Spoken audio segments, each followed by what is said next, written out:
within a couple of months of freelancing on Upwork, enough to where I could almost make the decision to leave my job. Ultimately, the transition into Celerity, you should be super busy because all accountants are super busy. Kind of what makes you an influencer? Do you feel influential? I like to share like the raw, real stuff online quite a bit, and I kind of put myself out there, and I'm a little bit more vulnerable than accountants typically are. I think we're a lot of perfectionists, and I kind of show the mistakes I make. When you share, is it about accounting stuff? Is it about Tailor the man? Is it about something different? Talk to us about your content. I think we made over $200,000 in revenue the first year. Because there's so much potential for serendipity if you put yourself out there, and you have no idea the opportunities that are actually out there online. Talk to us about the transition video, obviously very well known for a huge international organization and client. You do very well there. You would make partner, you'd have been on the fast track, they'd have expected high things from you, you'd have been the emerging talent, and they were probably promising you a great career path, but you said no to that. Yeah, I don't like playing the game. I like to break the rules.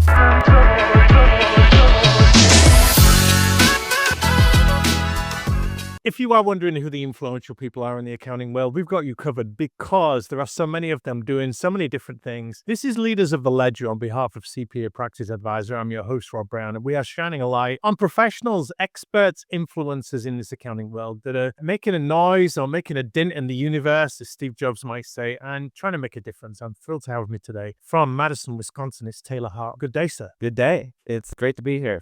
Tailor, what makes you an influencer? Do you feel influential? I feel like I have a little bit of imposter syndrome about that. So it's hard for me to say, but yeah, I think I have a little bit of influence, and I love to talk to people, and I think the community is a big part of everything I do, and it's helped me kind of grow as a firm. So I speak to people who have been on the CPA Practice Advisor 40 under 40 list, which is where a lot of our guests are coming from as we launch this show. They do feel similar to you in that accountants are not known for their bravado and their personal marketing and ethical bragging, whatever you want to call it. But I'm fond of quoting Muhammad Ali, the boxer, who said, "It ain't bragging if you've done it." So you've obviously done something right. You've done something that's caught people's attention. What do you feel it is that Tailor Hartman might be known for? If I had to pick one thing, I think it's probably my authenticity. Okay. I like to share like the raw, real stuff online quite a bit, and I kind of put myself out there, and I'm a little bit more vulnerable than accountants typically are. I think we're a lot of perfectionists, and I kind of show the mistakes I make.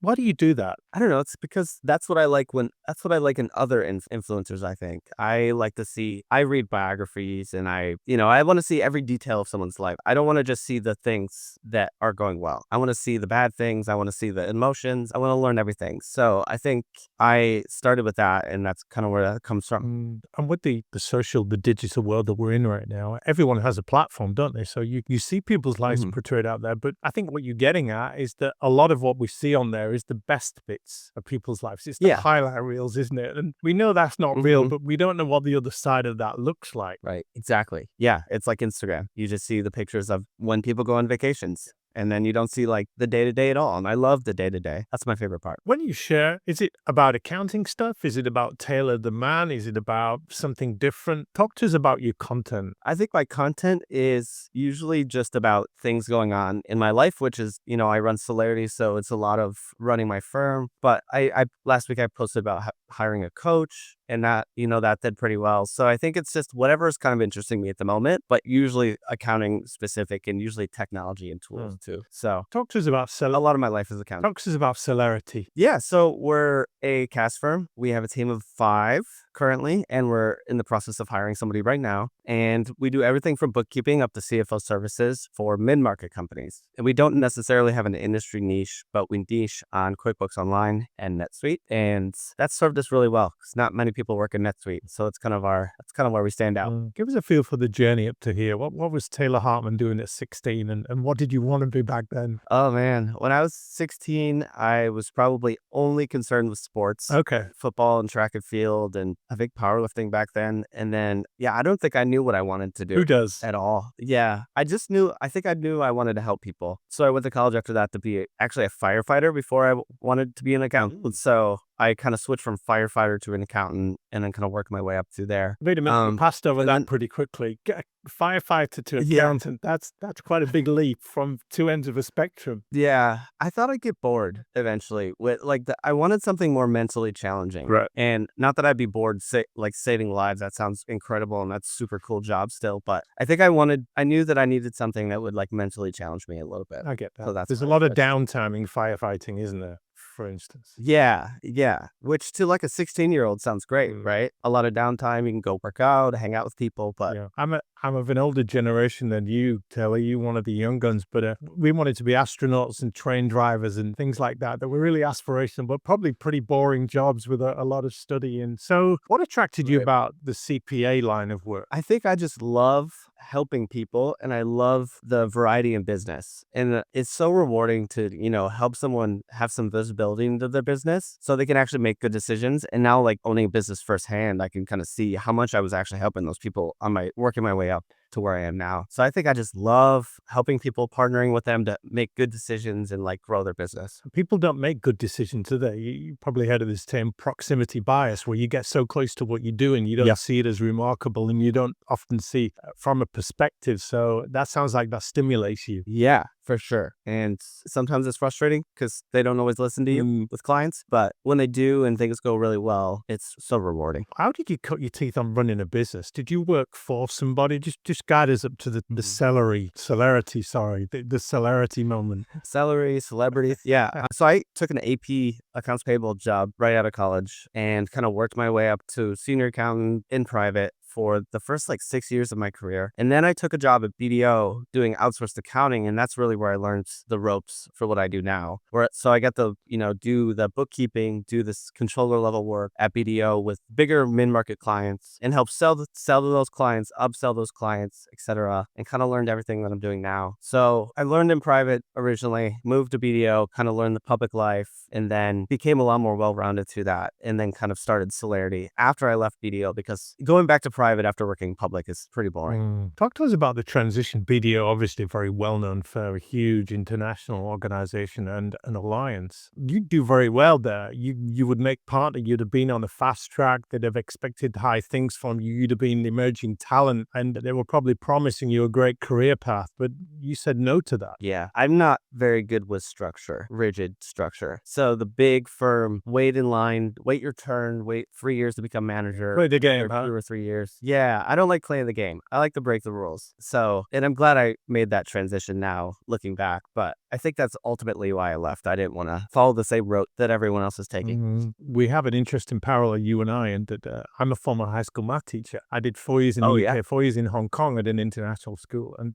I didn't like the rules either. I was the kind of guy that would play music in my math lessons and get the kids stretching and doing a bit of yoga halfway through and running around and playing games. And it didn't go down too well with the establishment, but I wanted to shake things up because you know how kids get bored these days. So, okay, you Right. woke up one morning and you thought, okay, this is the end of the line for me at BDO, or was there a gradual dawning on you that there was another way? Well, I took another job after that at a private company, mainly because they offered a lot more money. Okay. And so that was the real reason I left back then. And going to private after that and going back in office after COVID, it was post COVID. So I got to work remotely at BDO. I was out of the Chicago office and would live up in Madison. So I was mostly remote. Most of my clients were all over the country and going to private. And it was just being in person. I had a puppy at home. It was really stressful to go back in the office just because, and it was so boring to sit there and twiddle my thumbs because it was like going to work for one client. And then you have the first 2 weeks of the month are really, really busy and you get everything closed. And then the next 2 weeks, it's like, what do you do? So a lot of water cooler talk type stuff. And I was just starting to get bored and I had student loans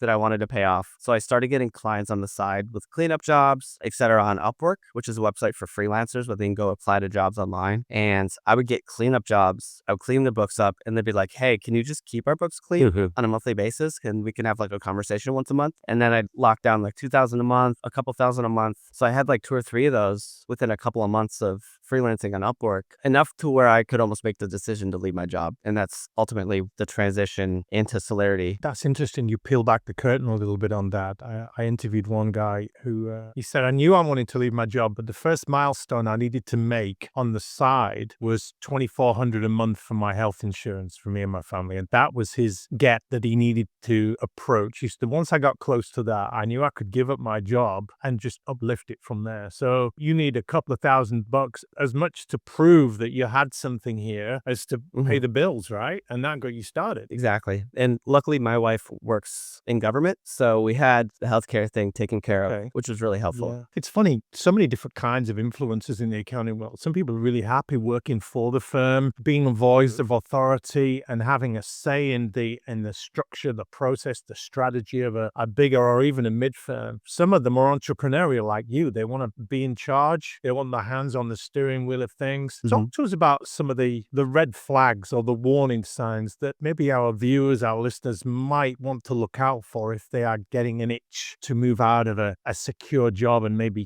go out on their own, Taylor. Yeah, I guess some things maybe that I would maybe think really hard about how much do you want to do the other stuff outside of accounting? Because I think owning a business, especially a new business where you don't have any employees, you don't have any contractors helping you out, do you want to do marketing? Do you want to do payroll? Do you want to deal with people and managing people and like potentially dealing with your own mistakes on a regular basis? And then you're also taking the risks of working with clients that if they leave, that could be your well-being could change the second the client leaves, or the second you get a client, you might have to hire somebody. And if that client leaves, you might have to fire the same person, So it's putting a lot of weight on your back for not that much more income. Even if you scale the firm really quickly, I think you're going to need that money for other things like hiring other people or, paying for Google ads and stuff like that. So really think hard about how much effort you want to put into it. And is it going to pay off in the same way as if you just stayed at like the public accounting firm? If you stayed for 4 more years and you became partner at BDO, for example, that might be more lucrative and less work than,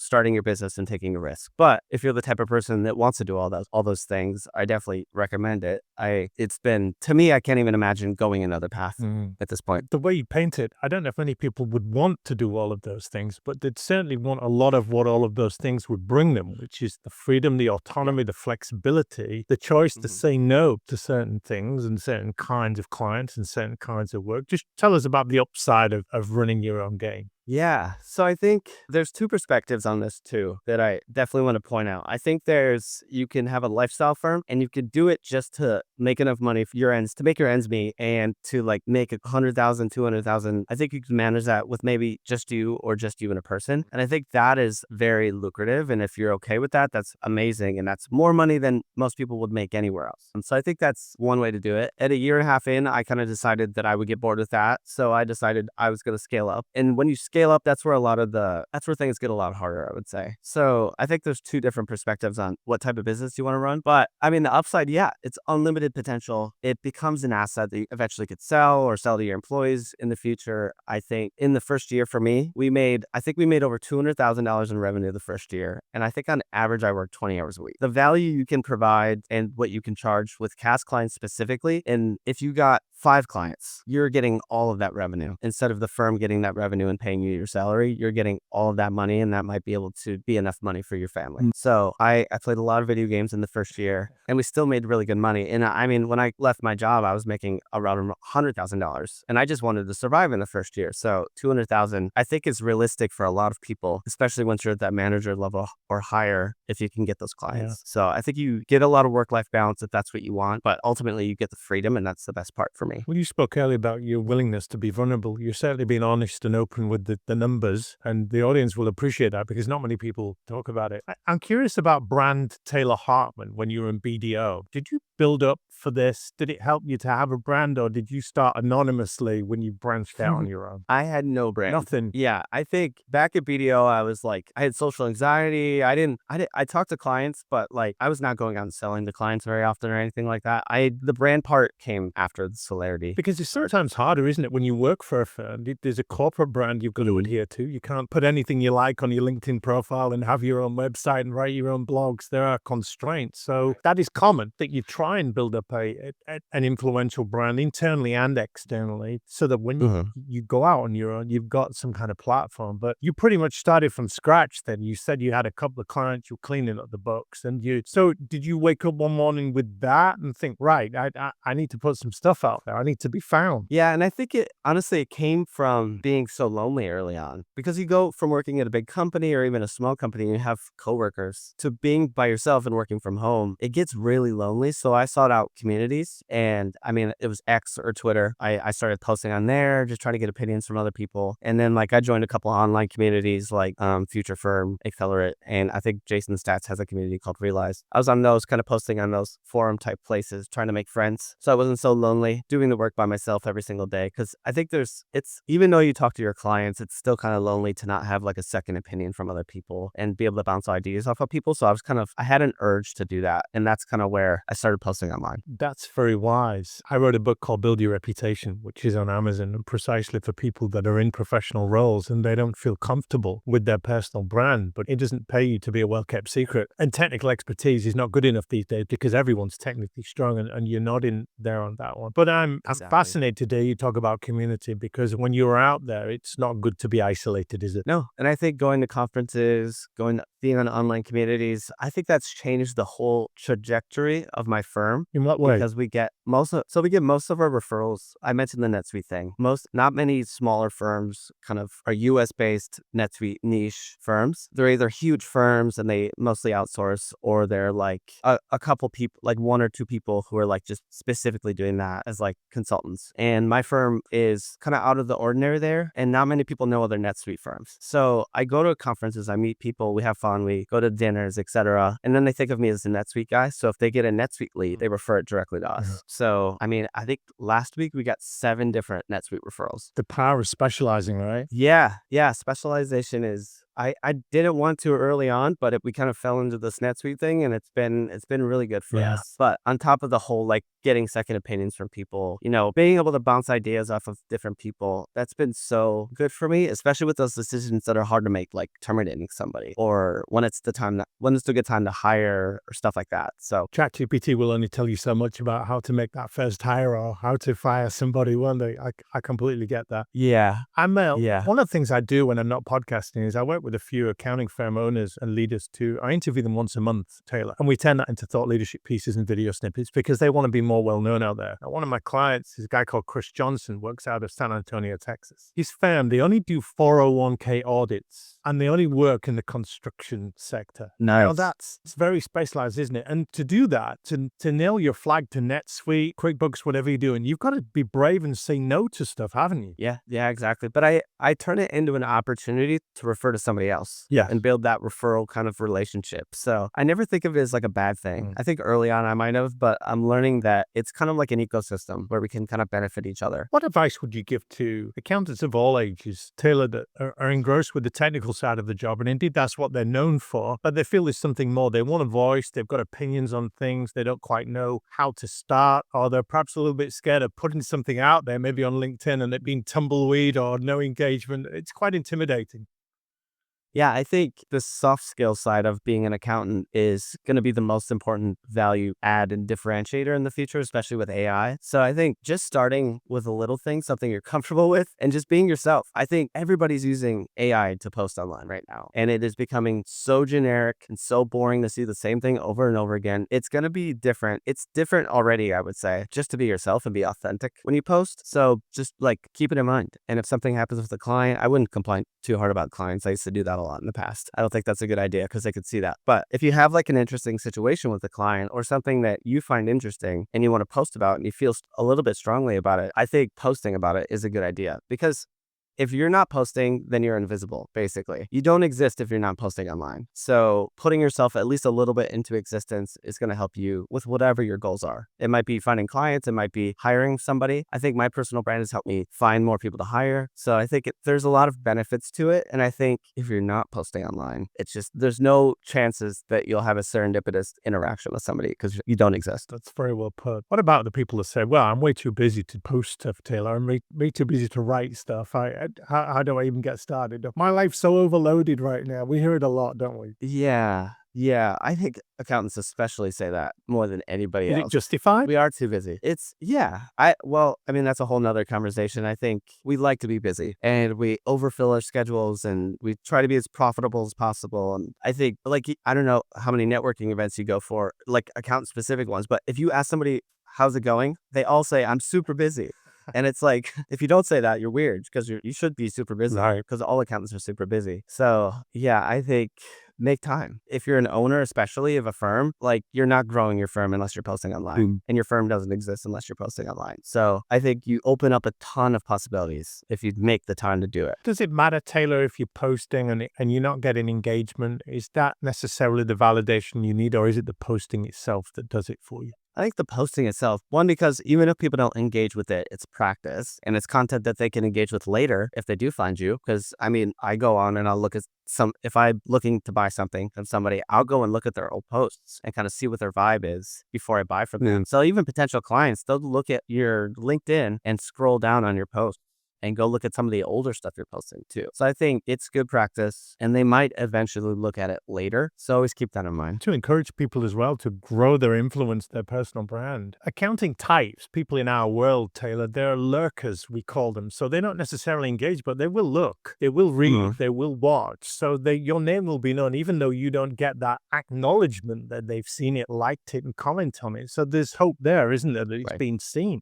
Yeah, there's tons of lurkers. Sometimes people will message me out of the blue and be like, I've been following you for 2 years, and this is so refreshing that you talk about this. And I'm like, what? You've never interacted with anything on any of my posts, but I've like somehow influenced this person. So yeah, you're 100% right about I that. feel I need to ask you about mental health, mental well-being, Taylor, because it's talked about a lot. We've been through the pandemic. It's changed the game, obviously. You seem like the kind of person that wouldn't hold back on talking about a bad day or a bad experience. So just speaking to mental well-being, mental health for us in this world. Yeah, I think a lot of accountants specific. I talk to people about this a lot, especially firm owners at conferences and stuff. And I think early on in my firm journey, I had a lot of mental health stuff just because I think we're all kind of attached to, like, we take a lot of value from being really productive people. And I think when you lose the control and structure of working at like a big firm or working somewhere else, and like you start talking about it in high school and college, like I'm going to get a good job, I'm going to work my way up to partner or whatever, and that kind of goes away. It's hard from a mental health standpoint to kind of see your own value. So I think this is so important. And I think Randy Crabtree talks about this a lot. And he had a conference recently called Bridging the Gap, and they had some really good conversations surrounding this. Randy's And I think we just have to We're make both time. stroke survivors, Randy and I. So we've done a podcast on Yeah. So great shout out. That's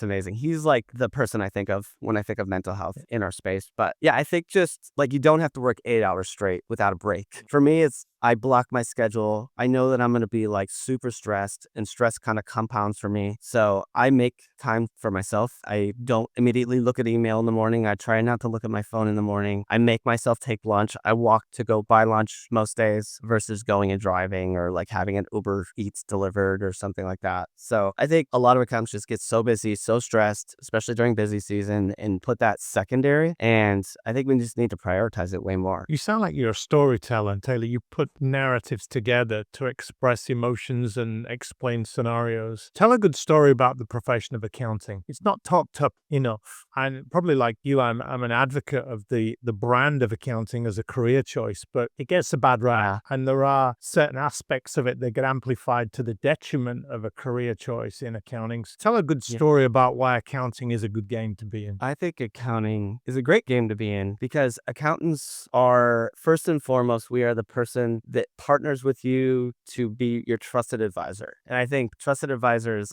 it's on a lot of different accounting websites. But to me, that just means we're the person you can trust to do whatever. And that it usually is an accounting thing, but we're also really good with technology most of the time. And we're not good with change, but we're getting better at that. And we're also not really great conversationalists, but we're also getting better at that. And I think we're kind of transitioning into a new role with AI and technology. But I think first and foremost, we are like the trusted person you can rely on to kind of help you make good decisions and rely on to, get you really quality data and help you grow your business. So I think every business needs somebody in the accounting space to kind of back them up. And I don't think business exists without accountants at all. That's really well said. This is Leaders of the Ledger on behalf of CPA Practice Advisor and RightWorks, who have a brilliant community of accountants and influencers that's definitely worth taking a look at. We've been shining a light on Tailor Hartman. He's making some waves in Madison, Wisconsin, and all over the world with his CAS business, Celerity. Taylor, just leave us with a few final thoughts as a call to arms, really, for people out there to be more intentional with their brand, with their influence, just not to rely on how good they are at a job or be hopeful that good things will happen. They need to be a little bit more purposeful. What would you say to them in closing? I would just say there's so much potential for serendipity if you put yourself out there, and you have no idea the opportunities that are actually out there online. So put yourself out there, take some risks, and try and be a little bit different. Put yourself out there. This is Leaders of the Ledger. We've been talking to one of them today. Tailor Hartman, thank you so much for your passion and your insights. Yeah, of course. This was super fun. Thanks, Rob.